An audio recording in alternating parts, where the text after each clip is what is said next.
وأشهد أن محمدا عبده ورسوله صاحب البرهان اللهم صل وسلم على رسولك الكريم محمد صلى الله عليه وسلم وعلى آله وأصحابه ومن تبعه بإحسان إلى يوم الدين ثم أما بعد. Puji dan syukur senantiasa dan tidak pernah bosan-bosannya kita panjatkan kehadirat Sang Maha Pencipta Allah Subhanahu wa Ta'ala, yang mana dengan limpahan karunia-Nya, rahmat-Nya, hidayah-Nya, serta anugerah-Nya kepada kita semua, kita kembali masih diberi kesempatan, kesehatan, dan usia panjang oleh Allah untuk sama-sama dan senantiasa mengabdikan diri kita di jalannya dengan menjalankan segala perintahnya dan menjauhi semua larangannya.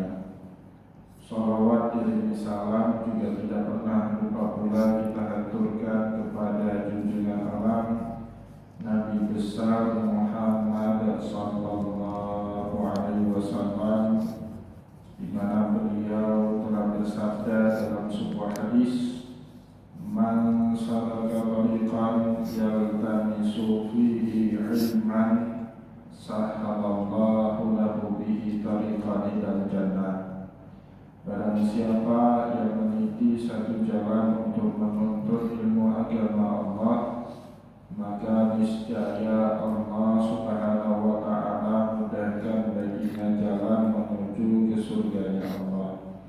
Bapak Ibu kaum muslimin dan muslimat jamaah salat subuh yang diberkati oleh Allah, mari pada kesempatan subuh yang penuh dengan keberkahan ini, sambil kembali kita niat iktikaf di rumah Allah, mari sama-sama kita kembali melanjutkan pengajian Hadaratul Islamiyah kita, pengajian peradaban Islam kita dengan kitab Al-Muqaddimah karya Imam Ibnu Khaldun rahimahullahu ta'ala anhu.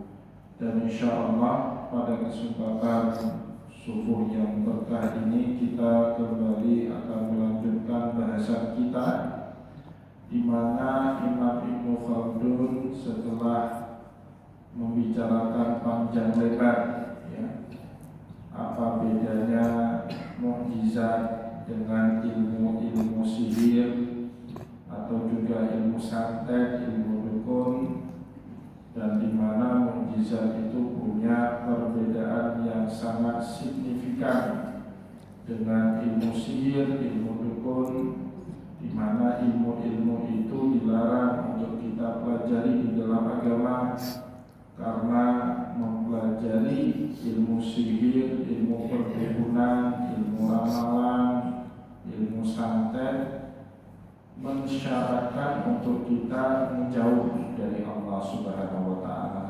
Jadi Bapak Ibu, siapa saja di antara kita ataupun kita pernah mengenal seseorang yang pernah belajar ilmu itu, pasti membuat dirinya itu jauh dari agama Allah. Maka Allah di dalam Al-Quran menyatakan, "Wa ma kafara Sulaiman walakinna syayatina kafaru yu'allimuna an-nasa sihra." Sulaiman itu tidak kafir karena sebagian orang menganggap ia yang mengajarkan kepada umat manusia ilmu sihir yang dimiliki oleh Nabiullah Sulaiman alaihissalam. Jadi Nabiullah Sulaiman itu punya ilmu seperti ilmu sihir, sehingga banyak orang menganggap Sulaimanlah orang yang pertama mengajarkan ilmu sihir itu kepada umat manusia.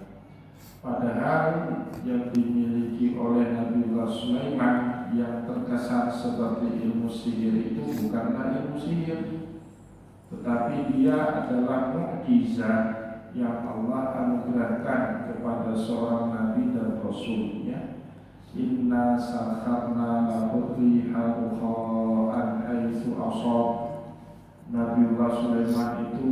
bisa berpergian kemanapun yang ia suka, yang dibawa oleh angin yang sudah ditundukkan oleh Allah kepada dirinya. Wasyayatina kulla bana'in wa ghawas. Begitu juga Nabiullah Sulaiman diberikan kuasa, otoritas oleh Allah untuk mengendalikan bangsa jin. Kulla bana'in wa ghawas, untuk mendirikan bangunan atau untuk menyelam ke dalaman samudra mencari harta karun, perhiasan, mutiara dan seterusnya. Nah, jadi kalau Nabiullah Sulaiman itu mau buat istana, dia nggak butuh tukang, Bapak Ibu, bukan seperti Pak Irwandi misalnya bangun kos butuh sewa tukang. Tapi kalau Nabiullah Sulaiman itu mengarahkan bangsa jin, dia diberikan kewenangan oleh Allah untuk menentukan bangsa jin, dan itu bukan sihir, itu bentuk mukjizat. Nah, di akhir ayat itu Allah mengatakan kemudian hadza atauna famnun au amsik bighairi hisab. Inilah atauna, pemberian kami, anugerah kami kepada dirimu Sulaiman. Jadi mukjizat itu Bapak Ibu tidak bisa kita tuntut, tidak bisa kita temui. Mukjizat itu suka-suka Allah Ia berikan kepada orang yang kemudian menjadi nabi dan rasulnya Allah. Tapi bagi Nabiullah Sulaiman diberikan izin kemudian, ya, hadza atauna, inilah pemberian kami kepada dirimu Sulaiman, famnun au amsik bighairi hisab. Boleh engkau sampaikan, boleh engkau ajarkan ilmu ini, mukjizat ini kepada umat manusia. Au amsik, atau kamu pegang, tidak usah ajarkan ilmu itu bighairi hisab. Kamu tidak dimintai pertanggungjawabannya kelak.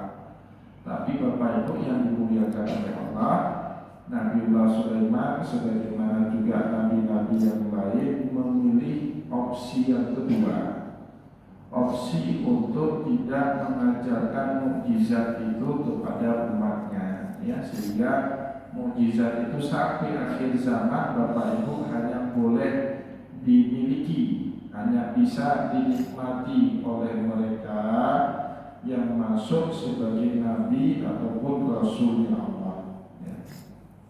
Maka setelah kita pahami hal tersebut, pada pertemuan yang lalu kita sudah menyampaikan akhirnya Imam Ibnu Khaldun menyimpulkan wa nufusul basyariyatu ala thalathati asnafin. Jiwa, kapasitas otak manusia dalam menerima satu pengetahuan bisa dikategorikan ke dalam 3 bahagian. Dari 3 bahagian itu kita sudah membaca pada pertemuan yang lalu bahagian yang pertama, di mana jiwa ataupun otak manusia itu passionnya atau keinginannya, kesukaan dia itu di dalam ilmu-ilmu at-taswiriyah wa tasdiqiyah, ilmu yang bersifat konseptual dan juga ilmu yang bersifat empirikal. Jadi seperti ilmu-ilmu modern sekarang Bapak Ibu, juga ilmu sains, ilmu eksakta memiliki jenis pengetahuan kategori yang pertama, ya, yaitu al-ulum at-taswiriyah wa tasdiqiyah allati lil fikri fil badani, yang pusat utama pengendalian dari ilmu yang bersifat konseptual ataupun ilmu yang bersifat empirikal itu ada di dalam pikiran pada badan kita. Nah, maka jangan heran ilmu pengetahuan modern itu sangat fokus kepada kemampuan otak, kemampuan pikiran, ya, kemampuan akademik. Dia tidak memandang kepada kemampuan-kemampuan yang lain. Padahal Bapak Ibu yang dimuliakan oleh Allah, manusia itu diberi banyak kelebihan sama Allah. Ada orang yang juga diberikan kemampuan spiritual, tapi pendidikan modern tidak lagi menggali pendidikan spiritualitas itu, sebagai alternatif ilmu pengetahuan seperti yang dulu dikembangkan oleh para nabi dan rasul. Nah, jadi misalnya bapak-bapak, ibu-ibu masukkan anak ke sekolah apapun lah ya, atau ke sekolah SMP, SMA, paling pengetahuan agama itu diajarkan 2 jam saja ya. Atau bahkan pengetahuan atau ke sekolah madrasah ibtidaiyah, madrasah sanawiyah, madrasah aliyah, belajar ilmu agama pun dengan pendekatan kognitif, Bapak Ibu, pendekatan akademik. Tahu nggak dia rukun Islam itu berapa? Pengetahuannya, tapi bukan penghayatan. Padahal ilmu spiritual, ilmu agama yang sejati itu tidak berhenti kepada hafalan, kepada pengetahuan, tapi lebih daripada itu dia juga berupa penghayatan. Kalau sekarang kan Bapak Ibu orang dianggap sudah mengerti agama kalau dia tahu, walaupun tidak menghayati apa yang ia ketahui. Kamu tahu nggak rukun Islam itu apa? 5. Beres. Coba sebut. Syahadat, 2 kalimat syahadat, menegakkan sholat, menunaikan zakat, puasa di bulan suci Ramadan, berhaji bagi yang mampu. Oh, beres. Walaupun dia nggak cek lagi yang dia itu sudah menghayati nggak bagaimana yang dia maksud dengan bersyahadat menggunakan 2 kalimat syahadat itu.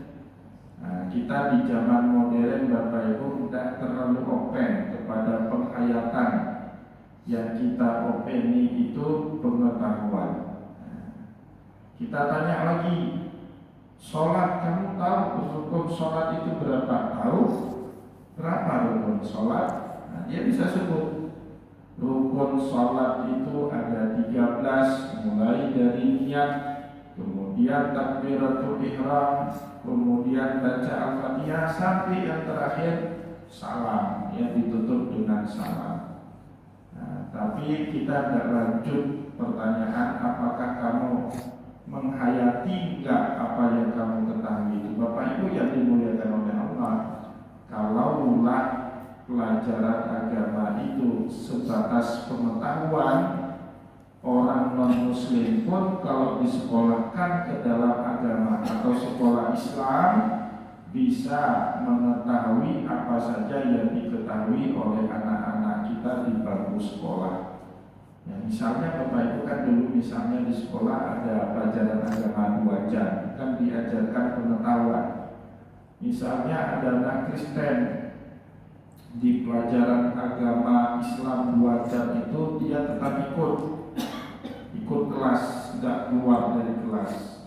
Saya aku yakin Bapak Ibu, meskipun akidah dia, agama dia Kristen, tapi kalau dia ikut kelas agama Islam yang cuma berfokus kepada pengetahuan, dia bisa juga menguasai materi-materi agama Islam sebagaimana layaknya anak seorang muslim, ya kan? Coba Bapak Ibu ada anak Kristen sekolah kena pelajaran agama, kebetulan sedang membahas rukun sholat yang 13. Setelah dia ikut itu dia juga bisa cerita rukun sholat ada 13, mulai niat, kemudian takbiratul ihram, membaca al-fatihah, kemudian rukuk, setelah rukuk i'tidal sampai kemudian salam. Dia juga bisa menjelaskannya sebagaimana anak kita. Yang membedakan kaum muslimin dengan non muslim akhirnya bukan pada pengetahuan Bapak Ibu, tetapi lebih kepada penghayatan. Ya, tapi ya saat tadi ya, ajaran ilmu di zaman modern ini selalu berhenti kepada pengetahuan, tapi tidak pernah lanjut kepada penghayatan. Maka oleh sebab itu Bapak Ibu yang dimuliakan oleh Allah, baru kemudian ada ilmu yang kedua, wasinfus tsani, sifat Ilmu yang kedua, mutawajjihu bitilkal harakatil fikriyati nahwal aqli ar-ruhani. Jadi ilmu yang kedua ini Bapak Ibu, gerak pikirannya itu dan pernah merasa puas kepada ilmu yang hanya sebatas mengkaji pengetahuan. Jadi pikirannya itu tidak puas. Kok ilmu sekedar pengetahuan? Buat apa pengetahuan ini? Dia bertanya lebih jauh. Dia mencoba mencari lebih dalam. Sebenarnya apa tujuan daripada ilmu pengetahuan? Maka sifat kedua dari ilmu pengetahuan itu, kata Imam Ibnu Khaldun, mutawajjihun bitilkal harakatil fikriyati nahwal aqli ar-ruhani. Gerak pikirannya itu kemudian dilanjutkan nahwal aqli ar-ruhani, kepada akal ruhani, kepada akal spiritual.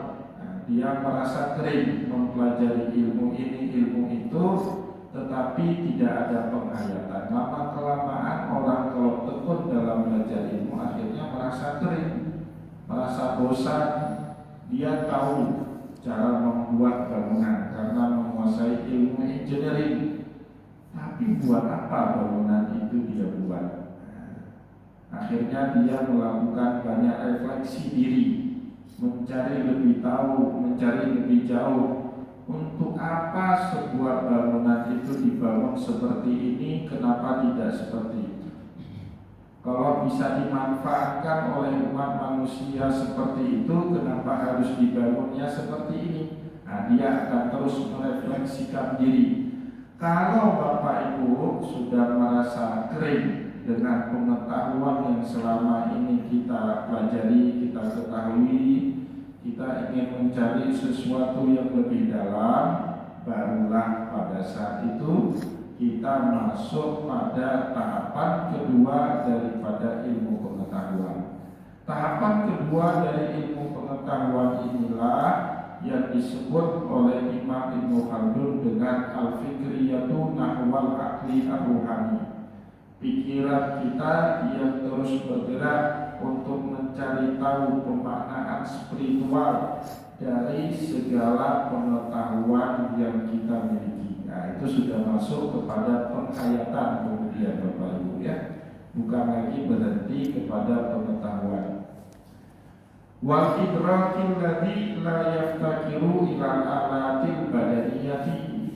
Dan dia berusaha mencari ilmu alladzi la yaftakiru ilal alatil badaniyati, di mana pengetahuan jenis baru itu dia tidak membutuhkan kepada alat-alat yang bersifat fisikal ya. Jadi ilmu spiritual, semangat, spirit itu kan sudah tidak bersifat fisik lagi Bapak Ibu. Ilmunya tidak lagi bersifat fisik ya.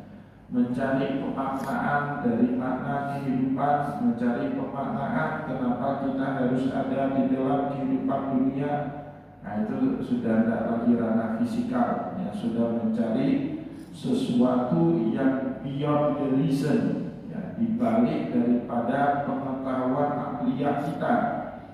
Ya, sedangkan yang diajarkan di tempat-tempat pendidikan, di sekolah, di kampus, pendidikannya selalu kiblatnya kepada rasionalitas ya. Ilmu apapun yang kita pelajari sekarang Bapak Ibu yang dimuliakan oleh Allah, pengetahuannya hanya menggali rasionalitas kita. Sedangkan pengetahuan jenis yang kedua ini la yaftakir ilal alatil badaniyati, dia sudah tidak lagi membutuhkan kepada dimensi fisik, alat bantu yang berupa fisikal, karena akhirnya dia menemukan ilmu sejati itu ada di dalam dirinya. Kalau dia mampu mengembangkan dirinya sendiri, apapun yang dia tekuni pasti dia akan berhasil, pasti dia akan sukses, pasti dia akan bahagia. Ada orang berhasil tapi tidak bahagia, banyak apa? Jadi bukan hanya keberhasilan dan kesuksesan yang menjadi target daripada kehidupan kita, tapi lebih daripada itu, apakah kita bahagia menjalani kesuksesan itu. Nah, itu butuh ilmu yang selama ini tidak kita pelajari di sekolah, Bapak. Untuk bahagia itu sukses dan bahagia, bukan hanya sukses tapi juga sukses dan bahagia. Itu butuh ilmu, yang ilmunya itu sebenarnya ada semua di dalam diri kita. Cuma karena kita terlalu jauh cari pengetahuan di luar diri, akhirnya potensi yang ada di dalam diri itu terabaikan dengan sendirinya oleh kita. Jadi Bapak Ibu yang dimuliakan oleh Allah, ya, sering yang membuat kita tidak bahagia itu apa? Permasalahan, ya. Masalah hidup, hutang piutang misalnya, atau kecelakaan yang menyebabkan kerugian bagi orang lain misalnya, ya. Jadi Bapak Ibu yang dimuliakan oleh Allah, itu permasalahan membuat hidup kita menderita kalau kita tidak mengetahui cara untuk tidak membuat masalah itu menjadi beban dalam kehidupan kita. Yang namanya hidup itu wajib punya masalah. Tetapi apakah masalah itu kemudian menjadi beban atau tidak menjadi beban kepada kehidupan kita, itu butuh yang namanya ilmu. Nabi Muhammad, Bapak Ibu, orang yang hidupnya paling banyak masalah, dimusuhi, bahkan bukan sama saudaranya sendiri, tapi sama seluruh bangsa Arab menjadi musuh bagi Nabi Muhammad. Gak seberapa Bapak Ibu masalah yang kita hadapi dibandingkan masalah hidup yang dihadapi oleh Rasulullah. Tapi apakah kemudian masalah-masalah itu membuat senyum hilang dari muka Nabi? Tidak, Bapak Ibu. Makin kuat masalahnya, makin ramah senyumnya Rasulullah. Kalau kita kan ada masalah, Pak, berkerut cepatlah keluar kita. Nabi Muhammad dengan orang yang cari masalah beliau masih bisa senyum. Karena apa yang dianggap umumnya sebagai masalah bagi orang lain, bagi Nabi Muhammad itu bukan masalah. Bagi orang lain, Pak, kalau sudah dihina dimaki, masalah. Kenapa masalah? Karena menganggap harga dirinya diinjak-injak. Rasulullah, manusia yang paling mulia, tidak menganggap harga diri itu sesuatu yang paling penting untuk dibela mati-matian, Pak. Yang paling penting untuk dibela mati-matian dalam ilmunya Nabi Muhammad itu kepentingan Allah. Jadi Rasulullah tidak pernah marah itu dimaki, dihina, dicemooh, diludahi. Karena bagi Nabi Muhammad harga diri itu bukanlah sesuatu yang harus dibela mati-matian. Akhirnya Bapak Ibu, kalau ada orang yang melakukan serangan baik secara fisik ataupun non fisik kepada diri Nabi Muhammad, beliau bisa mematahkan itu dengan ilmunya sehingga tidak pernah membuat Nabi tersakiti secara langsung. Yang membuat sakit itu siapa? Kita yang melihatnya, kan? Nabi Muhammad biasa saja. Tapi Rasulullah SAW dengan ilmunya itu merasa sangat tersinggung kalau mereka melecehkan kepentingan agamanya Allah Subhanahu wa Ta'ala. Nah, ilmu seperti ini Bapak Ibu kalau kita miliki, kalau ada di dalam kehidupan kita mau menjadi siapapun, hidup tetap akan sukses dan bahagia. Mau menjadi ibu rumah tangga, saat suaminya minta ini minta itu, kita bacanya bukan sebagai perintah yang membangunkan kita, tapi karena bersihnya hati kita baca perintah itu sebagai sarana bagi kita untuk membuat kita dekat dengan suami yang itu diperintahkan sama Allah. Ada sebagian ibu-ibu kan diperintah sama suaminya minta ini minta itu, Nah, kayak pemuda dulu. Kenapa? Karena bacaannya seperti itu, Pak. Ya, membaca perintah suami itu sebagai perbudakan. Nah, akhirnya kalau begitu respon setelah suaminya minta ini minta itu, yang ada ribut. Keributan itu membuat bahagia menjauh dari kehidupan keluarga kita, Bapak Ibu. Begitu juga kalau kita dalam dunia kerja punya customer itu pelanggan kita nggak satu pikiran semuanya, Pak. Ada pelanggan yang nggak banyak nuntut, tetapi juga banyak sekali pelanggan yang nuntut ini nuntut itu. Ya, kalau hati kita nggak bersih, ketika ada pelanggan menuntut ini menuntut itu, kita marah. Dorang mesti anak barang kue itu dan dijajah di rumah. Padahal sebenarnya orang itu mau dikit lagi kalau kita mau menjawab pertanyaan terakhir itu close. Ya, dia akan close transaction. Nah, sudah jadi itu beli barang kita, sudah sepakat dengan harganya. Tapi karena cara membaca kita dengan buruk hati, akhirnya terucaplah kalimat yang gak sepatutnya kita ucapkan. Apa yang terjadi kemudian? Barang gagal kita jual, gak laku. Dan kemungkinan dampak yang kedua, putus hubungan silaturahmi kita dengan orang itu. Iya dia udah sebab punya bacaan dulu seperti itu apa? Hati yang lagi. Kalau orang hatinya nggak bersih, yang benar pun jadi salah. Saya pernah ketemu masih saudara saya itu satu orang tua, biasalah orang tua senang beri nasihat.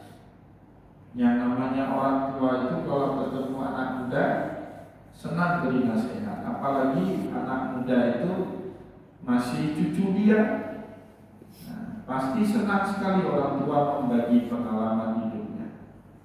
Dinasehati, kamu baik-baik, di tempat kerja hidup baik-baik, dengan istrimu baik-baik. Tetapi bapak ibu yang nerima nasihatnya hatinya gak baik. Kayak penolong bro. Merasa pendidikan dia lebih tinggi dari orang tua itu. Benar, orang tua itu gak tamat kuliah, mungkin dia tamat S3. Tapi kan manfaat sekali nasihat itu, Pak. Dia menasehati kita hidupnya baik-baik. Tapi kalau hati kita tidak bersih, nasihat yang baik itu tetap kita baca sebagai sesuatu yang salah, sebagai sesuatu yang keliru. Nah, ilmu ini Bapak Ibu tidak pernah diajari. Sayangnya ilmu seperti ini tidak pernah diajari di sekolah-sekolah kita, ya. Nah, maka oleh sebab itu ketika ada orang merasa kering dengan ilmu pengetahuan yang selama ini dia miliki, mencoba mencari makna baru di luar batas-batas dunia fisikal manusia, maka di saat itulah dia sudah masuk ke dalam ilmu kategori yang kedua. Bima ja'ala fihi minal istiqdami bidzalik. Tetapi itu harus ada kesiapan dan kemauan mental untuk mau terus belajar. Ya, jadi tidak bisa ujuk-ujuk kalau kata orang Betawi langsung masuk ke fase yang kedua. Tidak, Pak. Itu ada prosesnya. Ya, setelah manusia merasa bosan dengan apa yang dia ketahui selama ini, dia terus mencari. Saat terus mencari itulah pasti di satu titik dia akan ketemu dengan ilmu yang kedua ini, yang membuat kayaknya hidupnya lebih bahagia kalau hanya sekedar bertahan dengan pengetahuan jenis yang pertama. Fayantasi'u nitaqu idrakihi. Maka kalau dia sudah masuk kategori ilmu yang kedua itu, menjadi luaslah cakrawala pengetahuan dia anil aulawiyat, daripada sekedar mengetahui jenis ilmu yang pertama. Maka Bapak Ibu, orang yang sudah masuk kategori ilmu yang kedua ini lahir kebijaksanaan dari dalam dirinya. Kalau orang cuma berhenti belajar pada tahap yang pertama, Mungkin dia pintar, tapi tidak cukup bijak. Tapi kalau dia lanjut, sudah dapat ilmu kategori yang pertama, melanjutkan pada kategori yang kedua, fayantasi, menjadi luaslah nitofu idrakihi, cakrawala pengetahuan dia anil aulawiyat, dari jenis ilmu pengetahuan yang pertama, allati hiya nitoful idrakul awwalul basyari, di mana pengetahuan jenis pertama itu pengetahuan yang hampir semua manusia miliki, ya, tetapi tidak dengan pengetahuan jenis yang kedua.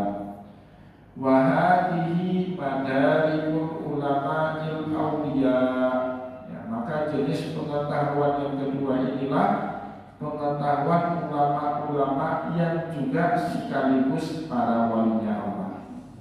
Nah, kalau jenis yang pertama itu ulama-ulama biasa, bukan ulama wali. Ya, ulama yang banyak hafal Quran, ulama yang banyak hafal hadis, itu jenis yang pertama. Apakah kemudian dengan hafalan Al-Quran dan hadis itu fungsional? Belum tentu, Pak. Nah, maka menghafal itu bukanlah suatu prestasi dalam kategori ilmu yang pertama, tapi prestasi dalam kategori ilmu yang kedua. Bapak Ibu takjub gak lihat orang hafal Quran? Takjub, berarti kategori ilmu Bapak Ibu ini masih kategori yang pertama. Harus lebih takjub lagi kita kepada orang yang mampu memaknai dan menghidupkan seluruh makna Al-Quran dalam kehidupannya. Tindakan dan perbuatan dia itu sama seperti Al-Quran. Itu harus lebih takjub lagi daripada sekedar menghafal Al-Quran. Betapa banyak orang cuma tahu menghafal, tapi bahkan makna Al-Quran pun dia tidak tahu. Nah, coba lihat Bapak Ibu, ini mohon maaf tampak merendahkan para penghafal Al-Quran, tapi kebanyakan para penghafal Al-Quran itu cuma mampu membaca Al-Quran tanpa melihat mushaf, tanpa bahkan mampu menerangkan makna Al-Quran itu sendiri, belum lagi untuk diamalkan. Bapak Ibu sering gak lihat ustadz-ustadz imam kita penghafal Al-Quran, tapi juga punya pengetahuan luas, sehingga dia fasih sekali berbicara tentang setiap ayat yang dia hafalkan, atau sekedar cuma jadi imam di dalam sholat. Coba perhatikan, lebih banyak mana? Nah, hanya sekedar imam, atau bahkan juga dia bisa menjelaskan bacaannya, sekedar imam. Ya, kenapa? Karena nggak mau lanjut belajar. Saya beberapa kali ketemu dengan Imam Hafizul Quran itu, saya bilang, kau belajar lagi lah, belajar bahasa Arab, ya, belajar fikih, jangan cuma belajar hafal Quran. Karena belajar hafal tanpa mengetahui makna yang kau hafal itu tidak ada makna hafalan itu. Hafalan itu seperti monumen saja, Bapak Ibu, tidak punya makna yang membekas, kecuali kalau kita mengetahui setiap makna dan kita amalkan makna itu dalam kehidupan kita sehari-hari. Maka jangan heran Bapak Ibu lihat imam-imam hafid, tapi tidak, bahkan untuk berceramah pun tidak bisa.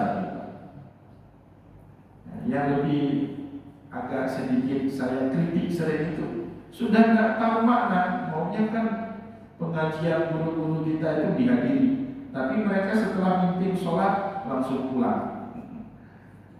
Kadang-kadang waktu kita nggak bisa yang kasih pengajian, kita suruh ganti beliau.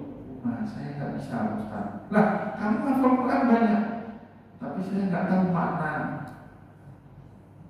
ayat yang saya hafal itu. Nah, itu PR besar ya. Banyak sekali para penghafal Al-Quran di tempat kita, ya lancar hafalan Al-Qurannya, tetapi tidak tahu makna daripada hafalan Al-Quran itu sangat kita sayangkan, ya. Maka oleh sebab itu Bapak Ibu, madarikul ulama al-awliya, pengetahuan para ulama yang masuk kategori wali Allah itu tidak berhenti pada hafalan, bukan berhenti pada pengetahuan, Kalau kita sekedar takjub kepada hafalan orang, pengetahuan orang, itu level yang pertama kata Imam Ibnu Khaldun, ya.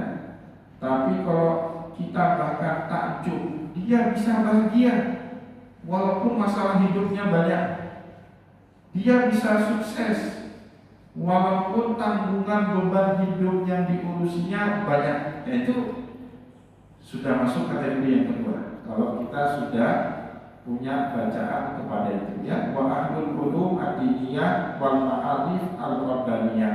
Jadi yang masuk kategori yang kedua itu madarikul ulama al-awliya, para ulama yang wali, ahli ulum ad-diniyah, mereka yang mengetahui berbagai kebijaksanaan di dalam agama, wal ma'arif al-rabbaniyah, bahkan mereka mendapatkan ilham dari Allah. Wahyal hasilatu ba'dal mauti li ahli sa'adati fil barzakh, dan itu yang akan dirasakan oleh semua orang yang beriman nanti ketika dia kembali dalam kehidupan alam barzakh. Nah, kita Pak yang gak sampai dalam level itu akan sampai juga pada saatnya ketika kita mati nanti di alam barzakh. Nah, maka di dalam Al-Quran disebut bagi orang beriman dan beramal soleh, kematian itu bukanlah bentuk kehancuran, kebinasaan dari kehidupan, tetapi sebagai penyempurnaan dari kehidupan manusia di dunia ini yang tidak sempurna.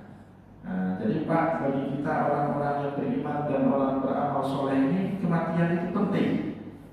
Apa tujuan pentingnya kematian itu? Untuk menyempurnakan kehidupan dunia kita yang belum sempurna.